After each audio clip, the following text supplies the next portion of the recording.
கர்த்தர் நல்லவர், அவர் கிருபை என்றும் உள்ளது. ஆம், இந்த நாளிலும் இன்றைய மன்னாவாக சங்கீதம் 118:8, மனுஷனை நம்புவதை பார்க்கிலும் கர்த்தர் பேரில் பற்றுதலாயிருப்பதே நலம். கர்த்தர் பேரிலே பற்றுதலாயிருப்பது, நம்பிக்கையாயிருப்பது, கர்த்தரே நம்பி இருப்பது, கர்த்தர் பேரிலேயே பற்றுதலாய் அவரையே சார்ந்து கொண்டிருப்பது தான் தேவ பிள்ளைகளுக்கு சிறந்தது.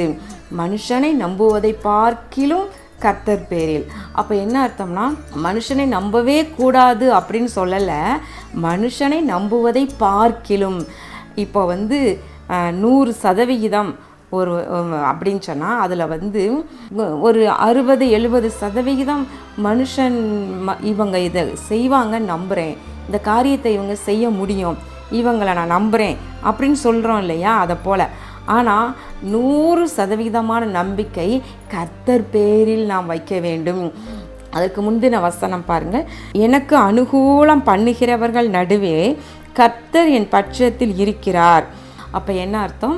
அதாவது நமக்கு சார்ந்திருக்கிற, நமக்கு நன்மை செய்கிற, நமக்கு அனுகூலம் செய்கிறவர்கள் ஒரு கூட்டம் உண்டு.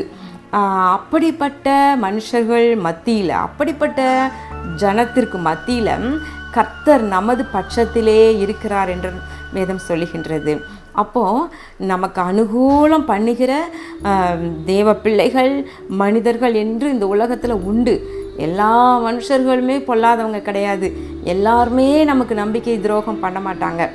ஆனால் கர்த்தர் பேரிலே 100% பற்றுதல் இருக்க வேண்டும். ஆபிரகாம் தன்னுடைய குமாரனாகிய ஈசாக்குக்கு பெண் பார்த்து அழைத்து வரும்படியாக எலியேசரை, தன் வீட்டிலே ஊழியக்காரனாக இருந்த எலியேசரை நம்பி அவனை அனுப்பிவிடுகின்றார்.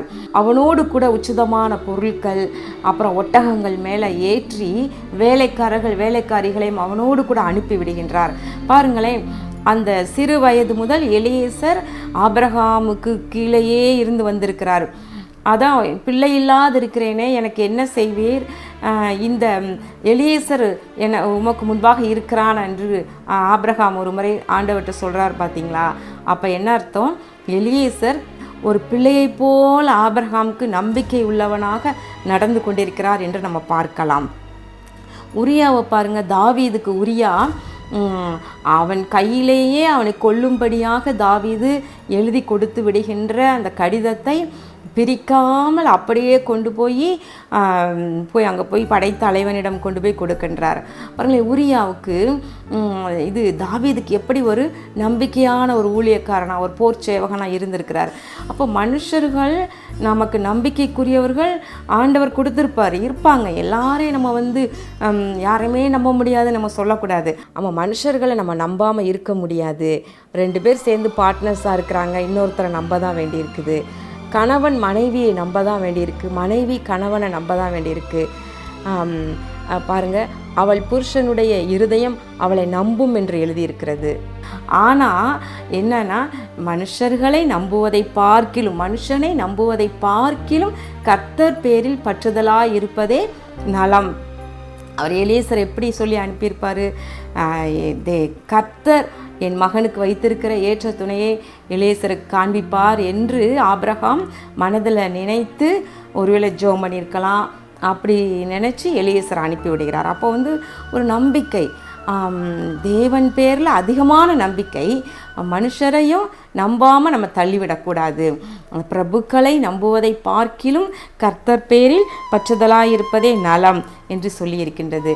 அன்பு தேவனுடைய பிள்ளைகளை, இந்த நாளிலும் கூட தேவ கிருபை நமக்கு வேணும், மனுஷர்கள் கண்களில் தயவும் நமக்கு வேணும். ஆனால் நம்முடைய நம்பிக்கையோ மனுஷனை நம்புவதை பார்க்கிலும் கர்த்தர் பேரில் நம்பிக்கையாயிருப்பதே நலமானது. ஆமேன். மனுஷனை நம்புவதை பார்க்கிலும் கர்த்தர் பேரில் பற்றுதலாயிருப்பதே நலம்.